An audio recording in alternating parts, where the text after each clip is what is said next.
¿Vas a tener tu envidia porque soy bueno? Aleluya.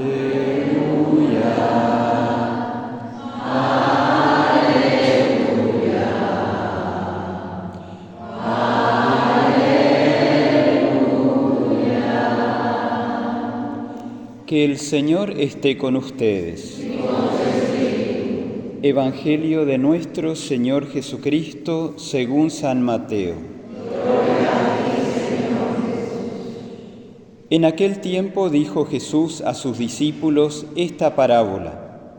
El reino de los cielos se parece a un propietario que al amanecer salió a contratar jornaleros para su viña. Después de ajustarse con ellos en un denario por jornada, los mandó a la viña. Salió otra vez a media mañana, vio a otros que estaban en la plaza sin trabajo y les dijo: «Vayan también ustedes a mi viña y les pagaré lo debido». Ellos fueron. Salió de nuevo hacia mediodía y a media tarde e hizo lo mismo. Salió al caer la tarde y encontró a otros parados y les dijo: «¿Cómo es que están aquí el día entero sin trabajar?». Le respondieron: «Nadie nos ha contratado». Él les dijo: «Vayan también ustedes a mi viña». Cuando oscureció, el dueño dijo al capataz: «Llama a los jornaleros y págales el jornal, empezando por los últimos y acabando por los primeros». Vinieron los del atardecer y recibieron un denario cada uno. Cuando llegaron los primeros, pensaban que recibirían más, pero ellos también recibieron un denario cada uno. Al recibirlo, se pusieron a protestar contra el amo: «Estos últimos han trabajado solo 1 hora y los has tratado igual que a nosotros, que hemos aguantado el peso del día y el bochorno». Él respondió a uno de ellos: «Amigo, no te hago ninguna injusticia. ¿No nos ajustamos en un denario? Toma lo tuyo y vete. Quiero darle a este último igual que a ti. ¿Es que no tengo libertad para hacer lo que quiera en mis asuntos? ¿O vas a tener tu envidia porque yo soy bueno? Así los últimos serán los primeros y los primeros últimos». Palabra del Señor. Gloria a ti, Señor Jesús.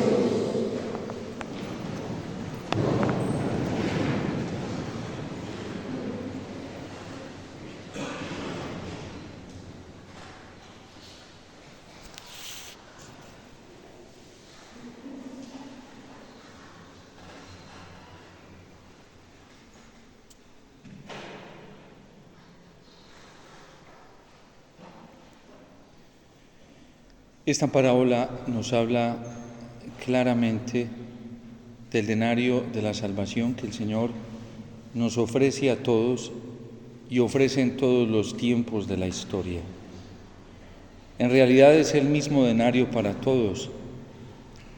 A unos los llama en los primeros momentos del día, a otros los llama a la hora media del día, al atardecer y al final de la jornada. Claramente lo vemos hoy con el profeta Isaías. A todos nos está haciendo el Señor el mismo llamado, y es lo que la Virgen tanto viene pidiendo en sus continuas apariciones, en Fátima de manera fuerte y acá en Medjugorje de manera más contundente, clara y sencilla, y es la conversión. Ese era el denario que el Señor se había ajustado y se ajusta con nosotros, porque detrás de la conversión viene la salvación.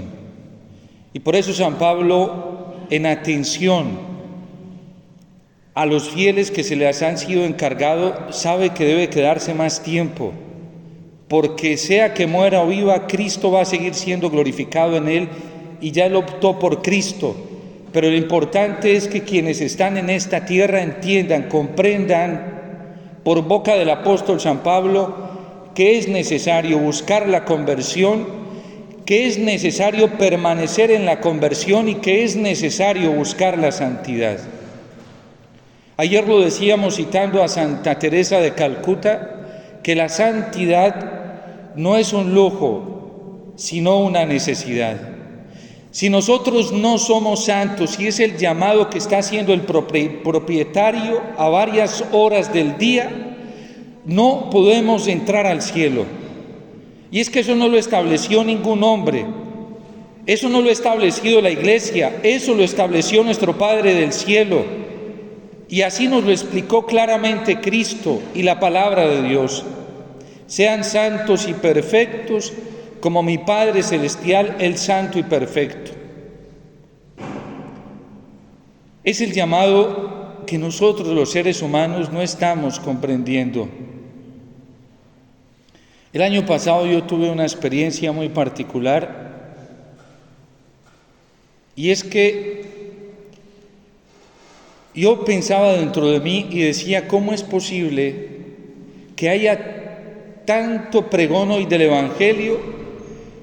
¿Y cómo es posible que no estemos comprendiendo, entendiendo todos los seres humanos y aún los cristianos dentro de la Iglesia, que Dios nos está llamando con una urgencia inmediata a la conversión y a la santidad?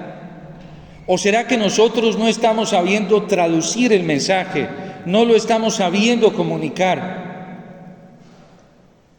Y estuve en una manifestación de la Virgen. ¿Y sabe cuál fue el mensaje de la Virgen? Para todas las personas que estábamos allí, aquí reunidas en Meyugori,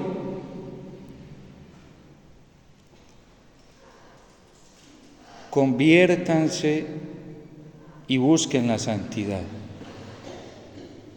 Eso es lo que el Evangelio ha venido diciendo. Eso fue lo que los profetas vinieron a decirle al pueblo. Eso fue lo que Moisés le dijo al pueblo una y otra vez. Es necesario volver a Dios y es necesario caminar en los mandamientos de Dios. Si nosotros no somos obedientes a la palabra de Dios, si no somos obedientes a sus mandamientos, si no somos obedientes a lo que el Señor nos pide en su palabra, entonces no vamos en camino hacia esa invitación que está haciendo el propietario, y por lo tanto nos podemos perder la paga, que es el denario que el Señor da. Eso en primer lugar. Dios nos está llamando a todos hoy, a todos los seres humanos, tanto dentro como fuera de la Iglesia, a buscarlo a Él, a convertirnos a Él, a vivir para Él, pero también a buscar la santidad. Nada impuro puede entrar en el cielo. Por eso hay purgatorio. Y es un dogma de fe en la Iglesia Católica. Porque si no purificamos aquí en esta tierra las culpas, es cierto que el sacramento de la confesión nos perdona los pecados, pero el sacramento de la confesión no hace lo que hizo el sacramento del bautismo. A nosotros se nos perdona la pena eterna con el sacramento de la confesión, pero luego sigue de parte nuestra reparar la culpa temporal de esta tierra, y es necesaria la reparación. Pero hoy dentro de la Iglesia no estamos entendiendo este llamado que el Señor nos está haciendo y que el propietario está haciendo. Y esto lo entendieron muy bien aquellos que invitó tanto en la mañana, mediodía, como en la tarde. Un denario para todos. Pero hay que ajustarse a lo que el propietario está proponiendo. La salvación no funciona, ni la santidad funciona al modelo nuestro, o al criterio mundano, o al criterio de los hombres. Ni siquiera la Iglesia tiene esa facultad para establecer cómo se vive la santidad, porque eso se lo reservó Dios para sí mismo. Y el único camino para ser santos, el único modelo, la única verdad sobre la santidad es Cristo, no hay otro modelo. Y no hay por qué inventar otro modelo, y no hay por qué buscar otro modelo. No nos toca hacerlo a nosotros, y tampoco le toca a la Iglesia. A la Iglesia solo le toca transmitir lo que Cristo comunicó, lo que Cristo enseñó, lo que Cristo vivió. Y es nuestro único modelo, no hay otro. Por eso, cuando el propietario nos establece este camino, pues todos aceptaron, pero luego hubo unos que se enojaron, porque al final a estos no les pareció como Dios había establecido el camino hacia el reino de los cielos, hacia el cielo y hacia la santidad. ¿Qué nos está pasando en la iglesia y por qué tanto conflicto, tanta división, tanta agresividad incluso entre nosotros mismos los católicos? ¿Y por qué se nos despiertan envidias y celos? Porque resulta que ya no hay un propietario en la iglesia, parece que hay muchos propietarios y parece que ya no es uno solo quien estableció el camino hacia el cielo, sino pareciese que hubiesen muchos. Y todos sabemos cómo se llega al cielo, pero a la hora de la verdad, pocos sabemos cómo se llega al cielo. El Señor le dice a sus apóstoles, sobre todo nos dice el Evangelio de San Juan, que estaban Tomás y Felipe, y les dice: no estén tristes, no se preocupen, no se acongoje vuestro corazón, porque a donde yo voy, ustedes ya conocen el camino. Tomás se asusta y le dice: Señor, si ni siquiera sabemos a dónde vas, ¿cómo vamos a conocer el camino? Y Jesús le dice: Tomás, yo soy el camino, la verdad y la vida. No hay otro camino, hermanos. Y la Virgen no nos va a señalar otro camino. Y si nosotros nos ponemos a buscar instrumentos, videntes, si nos ponemos a buscar gente que recibe locución para que nos diga otra cosa, como lo está haciendo tanta gente dentro de la iglesia, vamos muy mal, porque el diablo sí se va a aprovechar de eso y nos va a engañar. Y se va a vestir de virgen, y se va a vestir de santos, y se va a vestir de la palabra de Dios, como lo hizo con Cristo. No crean que las palabras que utilizó el demonio para tentar a Cristo eran palabras rebuscadas, inventadas por él. ¿Saben de dónde era? Del libro del Deuteronomio, del mismo Salmo 91. El Papa Benedicto XVI, en el libro Jesús de Nazaret, dice precisamente, citando a otro autor ruso, que el demonio tenía no solo el título más alto en exégesis bíblica, sino que era el mejor especialista en Sagrada Escritura. Se la sabía. ¿Y nosotros cómo vamos a discernir? ¿Cómo nos vamos a dar cuenta? Cristo ya lo sabía porque su madre y San José se lo habían enseñado. Día a día enseñándole la palabra del Señor. Día a día transmitiéndole los mandamientos, como nos corresponde a los que somos padrinos en un bautismo, y le corresponde a los padres que asumen la responsabilidad de ser garantes en la fe en el bautismo. Menos mal, Cristo lo dijo a través de la liturgia en cada sacramento cuando se celebra el sacramento del bautismo. A ustedes, padres y padrinos, les corresponde responder por eso ante Dios. Y esa es la responsabilidad que tenemos todos los que somos padres y padrinos. Ahí está para que nosotros nos preguntemos si sí le estamos señalando el camino, el único, porque no hay otro, a quienes nos han sido encargados. Eso es lo que la Virgen hace aquí en Medjugorje. Y lo vemos en la vida. La gente llegando a la Eucaristía, la gente llegando a la palabra de Dios, la gente convirtiéndose para cumplir los mandamientos, vivir la palabra de Dios.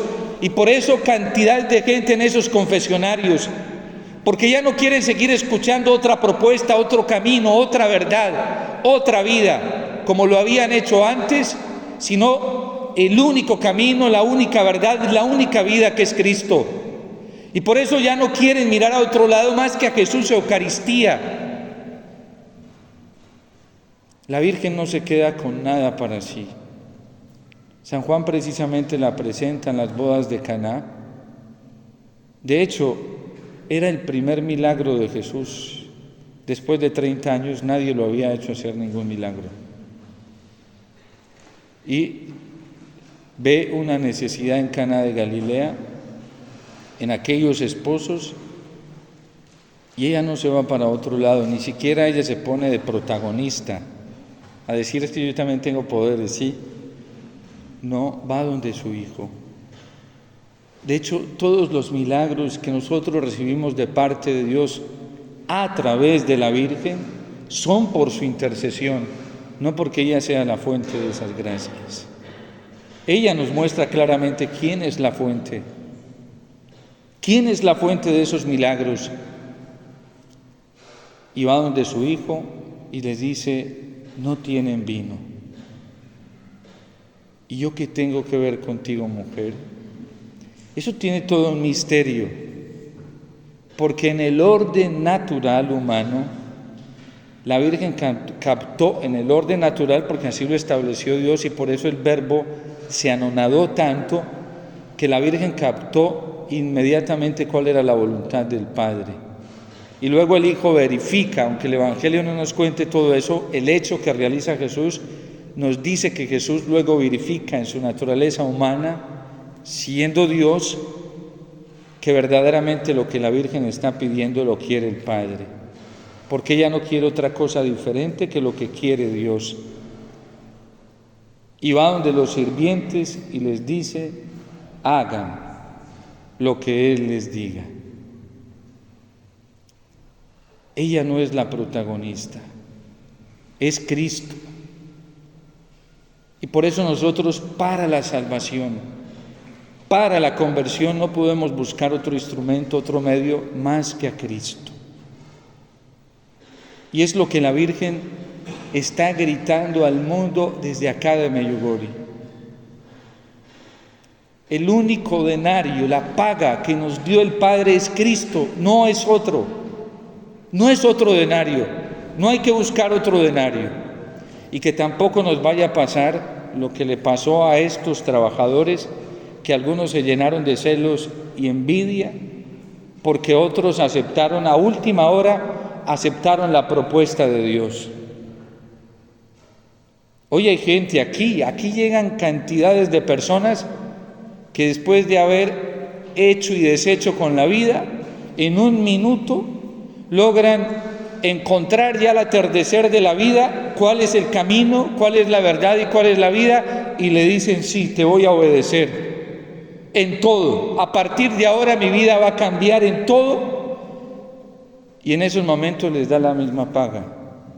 Cuidado nos pasa lo que le pasó a estos trabajadores. ¿Por qué? Si yo me la he pasado rezando toda la vida, si yo he estado yendo a misa toda la vida, ¿y por qué a este le pagas así?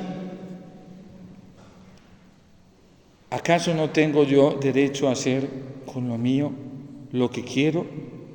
Él quiere la conversión, y si es a última hora, quiere la salvación de todos, y si a última hora alguien se arrepiente y le dice, Señor, no te voy a volver a ofender más, no voy a volver a pecar más, así sea el pecador más horrible, el Señor lo perdona. Una vez yo estaba dando unos retiros a un grupo de personas, y entre el grupo de personas habían algunos sacerdotes. Y dentro de la enseñanza yo dije algo que no es mío, lo trae la palabra del Señor,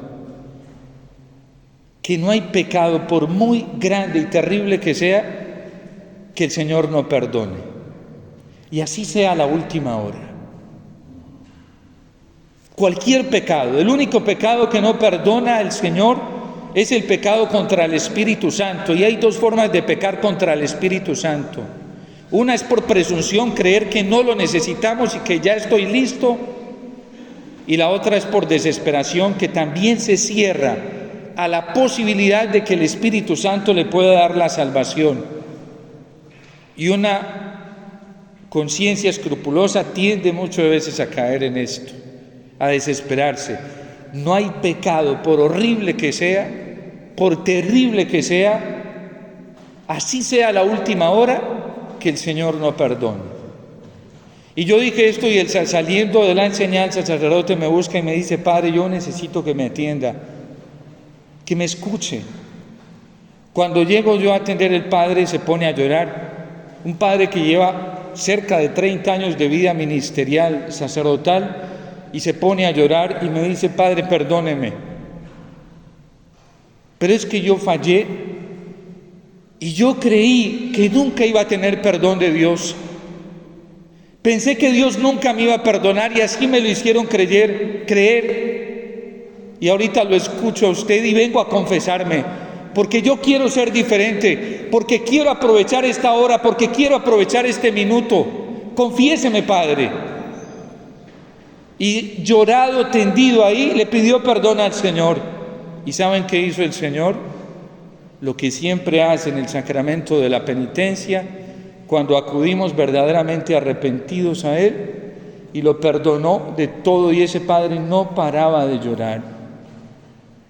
Dios me ha dado una nueva oportunidad. ¿Y nos vamos a poner molestos por eso? ¿Nos vamos a incomodar con eso?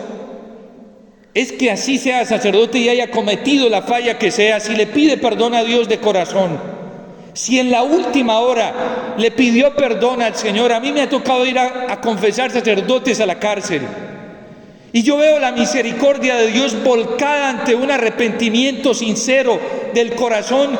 Dios que se vuelca, y es tan grande su amor, como lo dice el Salmo hoy, tan grande su misericordia, que se olvida de todo.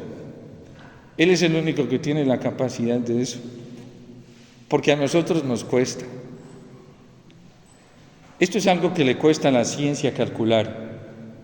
Con el profeta Jeremías dice el Señor: a ver, tráigame sus pecados, tráiganlos para que vean que yo no me volveré a acordar de ellos. Y eso sucede en el sacramento de la confesión. Lo que sigue y nos toca a nosotros después de la confesión ya es mínimo, que es la reparación personal. Y eso no es nada, aguantar algunas humillaciones. Después de que nos están ofreciendo lo más grande, que es la salvación, no importa. Soportar alguna enfermedad con alegría y con amor, no importa. Después de que ya me dieron el denario a última hora, soportar un insulto, un maltrato, una calumnia, por amor al Señor, por seguirlo a Él, no importa. Eso es lo mínimo en este camino, pero ya me dieron el denario, lo más grande, que es la posibilidad de salvación. Pero a veces en la vida cristiana, y nos pasa eso, nos vamos llenando de presunción y no queremos sufrir y padecer, y el sufrimiento es el regalo más grande. San Pablo precisamente lo ve en esta carta, porque dice: si fuera por mí, desearía irme con Cristo ya de una vez y morir, porque para mí la muerte es una ganancia. ¿Saben qué significaba para él estar más tiempo en esta tierra? Más calumnia, más sufrimiento, más maltrato, más traición. Porque quienes le daban más duro eran aquellos a los que él más bien les había hecho. Lo volvían nada. A San Pablo lo acribillaron sus propios hijos espirituales hasta dejarlo solo. A Timoteo, que fue fiel con él, le dijo: hay unos que me han hecho mucho daño. Alejandro el herrero me ha traicionado y me ha hecho muchísimo daño. Y en mi última defensa todos me dejaron solo. Nadie estuvo aquí para defenderme, pero Dios me ayudó. Porque cuando nos cerramos a aceptar el sufrimiento, después de haber recibido el perdón, nos volvemos estos obreros celosos, envidiosos. A nosotros que nos humillen, que nos maltraten, ¡qué rico! El Padre Pío decía: ¿acaso no son perlas preciosas? ¿No son tesoros, joyas? ¿Por qué nos rebelamos ante eso?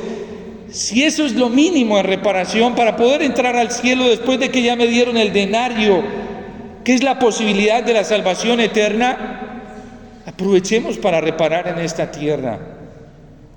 Pero no nos volvamos como aquellos que habían sido llamados a la primera hora.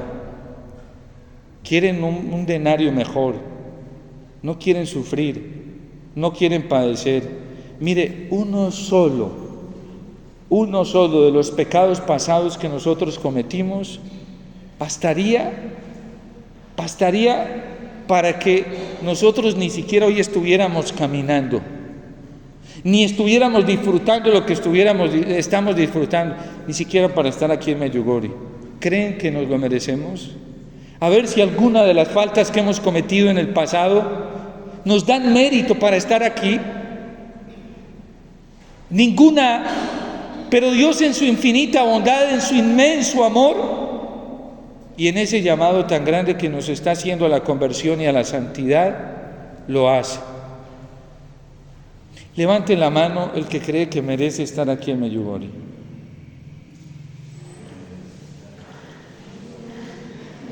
Por puro amor lo merecemos, gratuitamente, en Cristo, pero no por méritos personales. Le faltó a la pregunta eso, ¿sí? A ver si por méritos personales lo merecemos. Ninguno lo merece por méritos personales. Cristo nos lo mereció, la Virgen, su corazón inmaculado, su sufrimiento, todos los dolores que han traspasado, las espadas que han traspasado el corazón de la Virgen, nos han merecido esto. De resto, nosotros no hemos hecho nada, ni haremos nada para ganarnos el amor de Dios. Lo único que le gusta al Padre y los únicos méritos que son agradables para Él, el único es Cristo en la Eucaristía. No hay nada que lo agrade más al Señor. Son los méritos de Cristo. Pero nosotros, ¿qué hemos hecho con nuestra vida pasada? Atentar contra Dios. Por eso no vayamos a caer en esa tentación de creer que merecemos más que otros. Porque nos vamos a dar cuenta el día del juicio, cómo el que llegue tarde y pida perdón, y suplique perdón, y se arrepienta de corazón, también va a disfrutar de esa gracia del Señor. Ahora, nosotros que ya conocemos no podemos esperar el último día. Cuidado, porque ¿saben qué hace el diablo con eso? Lo aprovecha para endurecer el corazón. Hay gente que no tiene esta oportunidad que nosotros estamos teniendo, y allá están recibiendo el ofrecimiento del mismo denario. El Concilio Vaticano II en la Lumen Gentium dice que todo el que haga la voluntad de Dios, aún sin conocer el Evangelio y sin conocer a Cristo, pero haga la voluntad de Dios, y eso pasa, y está pasando, y ha pasado, se salva. ¿Saben qué es lo que nos salva a nosotros? La obediencia a la voluntad de Dios. Si nos rebelamos contra alguno de sus mandamientos, alguna de su palabra, nos perdemos la salvación. Por eso San Pablo termina diciendo hoy: vivan una vida digna de acuerdo a la llamada que han recibido. Nosotros que ya conocemos, no podemos irnos hacia atrás. Porque hay otros que no conocen lo que nosotros conocemos y pueden estar viviendo así o mejor que nosotros, direccionados a Cristo. Yo los he conocido. Un día un joven ateo me pidió que lo atendiera y me dijo: Padre, a mí los mandamientos me parecen que es una norma moral que todo ser humano debe vivir. Y yo me esfuerzo por vivirlas, pero yo no soy católico. ¿Sabe por qué? Porque algunos católicos que yo conozco viven en contra de los mandamientos. Y eso a veces pasa. Eso a veces pasa. Este tiene claro cuáles son los valores del reino y el denario que Dios le está ofreciendo. Nosotros no podemos vivir una vida lejos de los mandamientos. No crean que por ser católico, que por venir a misa, estamos exentos de vivir los mandamientos. Cuidado con ese tipo de moral que está dentro de la iglesia. Mucho cuidado porque nos podemos quedar por fuera. Padre, es que lo importante es el amor. Si es amor a Dios, si es verdadero, debes vivir los mandamientos. Es la teología paulina, la teología de la iglesia. Por eso nos puede pasar lo de estos primeros que están reclamando, y seguramente son los menos fieles, pero querían una paga mejor. A nosotros nos va a salvar la obediencia a Dios, acogiendo a Cristo. Y Cristo no vino a abolir la ley y los profetas. Cristo vino a darle cumplimiento. Por eso el único camino que nos salva, el único modelo que nos salva, la única guía que nos salva se llama Cristo. Y nosotros no podemos aceptar otro modelo, otro camino, otra guía, otra forma de vivir la vida cristiana que Cristo.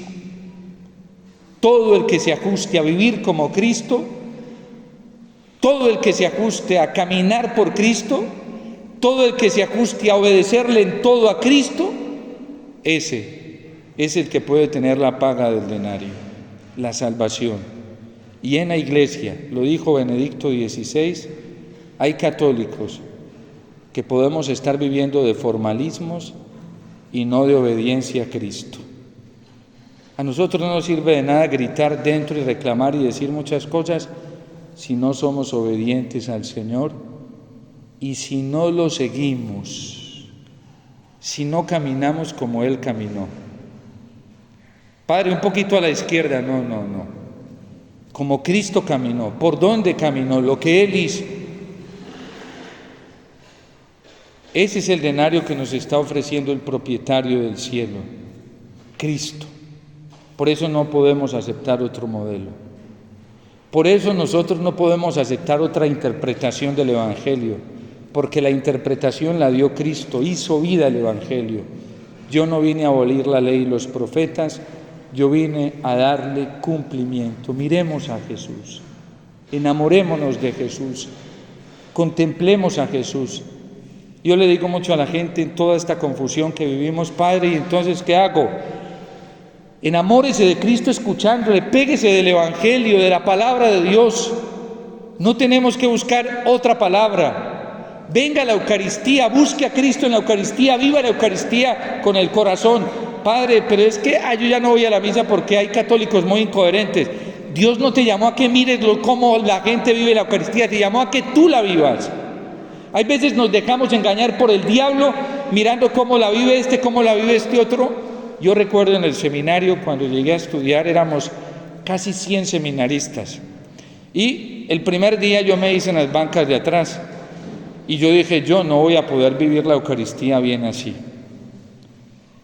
Porque por más esfuerzo que hacía me daba cuenta y desde ese día opté por sentarme en la primer banca y solamente tenía la perspectiva del altar, no más. Y a veces cuando de pronto veía que algún sacerdote no celebraba como muy piadosamente, cerraba mis ojos para no mirar al sacerdote, ¿sí? Porque el centro es el misterio. Cristo, ni siquiera nosotros sus representantes. Porque a veces nos pasa eso y es una tentación que a nosotros los sacerdotes continuamente, no crean que es por allá lejos, continuamente nos está llegando de hacernos los protagonistas. Para el sacerdote es muy duro luchar contra eso, saber que entra por una nave y todos están mirándolo. Y al sacerdote es muy duro porque le toca mostrar a otro, no él, y subir al altar donde todos lo están mirando, pero tiene que mostrar a otro. Eso es muy duro para nosotros. Y porque la gente, el primer enfoque que hace es ver al hombre y no ver a Cristo. Y por eso todos, primero nosotros los ministros, después ustedes, todos tenemos que hacer el esfuerzo de la fe de ver a Jesús en el altar. Yo por eso pongo siempre las intenciones al inicio de la Eucaristía todas, porque después de que inicio la Eucaristía, yo le digo, Señor, yo soy el que más necesito, ahora me voy a dedicar a vivir mi Eucaristía. Ya te puse aquí como sacerdote todas las intenciones, no crean que en elevación yo no ando pensando en lo que, no, yo las pongo todas al inicio en el altar y en la elevación le digo, Señor, ayúdame, yo le pido por todo lo que en esos momentos yo como hombre necesito para ser fiel a lo que Él me pide. Nosotros no podemos dejarnos entretener en la celebración eucarística. mirando a ver cómo vive cómo no la vive, cómo se para, cómo se sienta. Esa es una tentación que el diablo viene y nos pone acá para no mirar el denario. Por eso quien mira el denario se siente feliz. Yo tengo mi denario. A mí no me importa qué le dieron a este, me importa lo que me están ofreciendo a mí, me están dando a mí.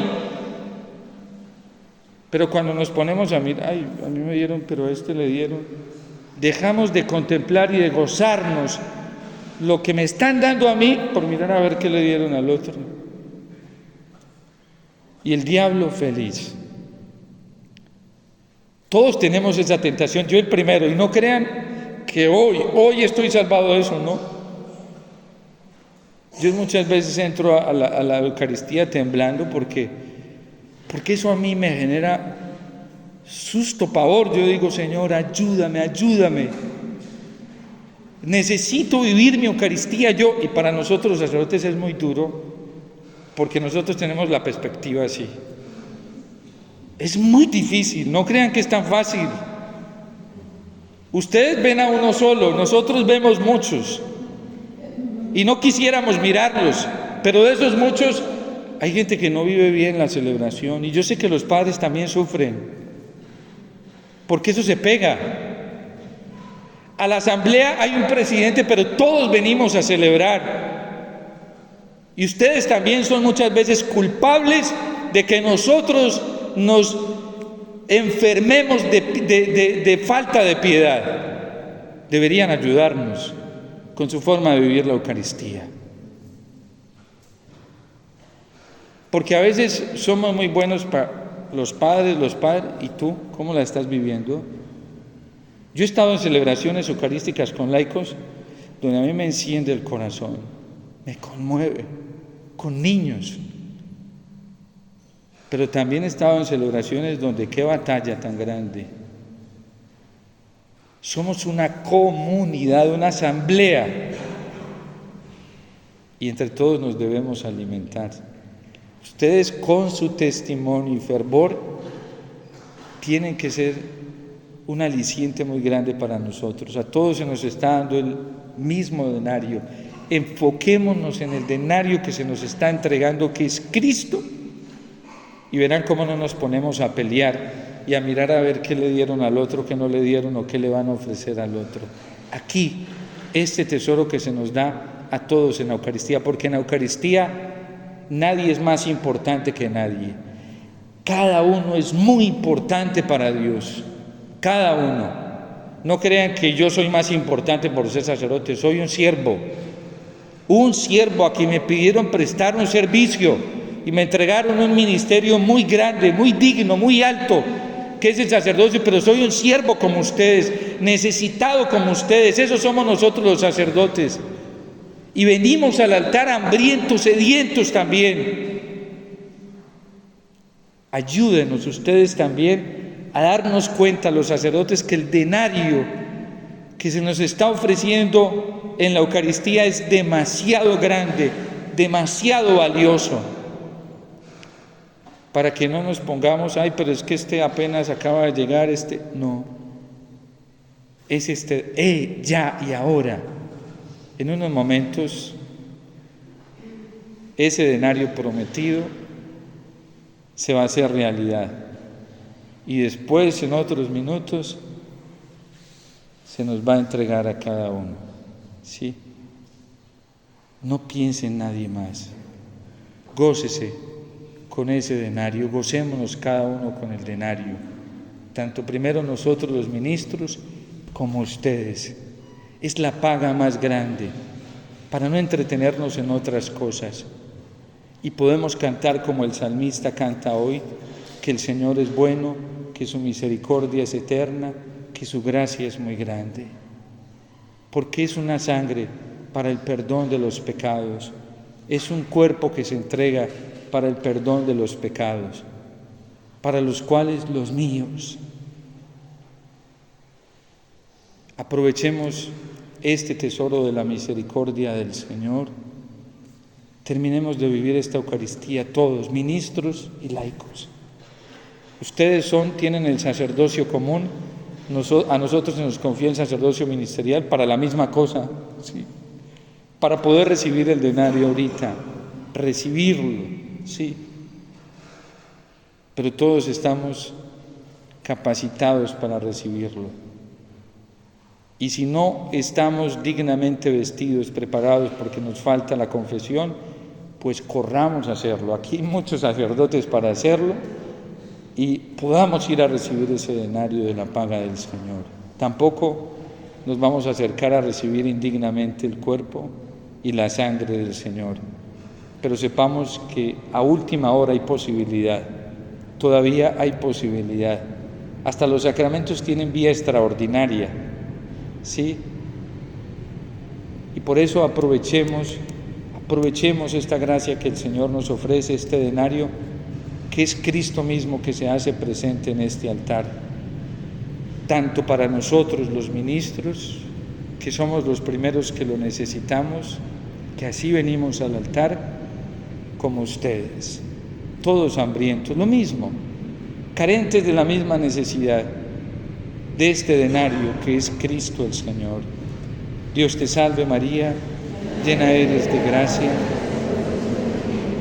bendita tú eres entre todas las mujeres, y bendito es el fruto de tu vientre, Jesús.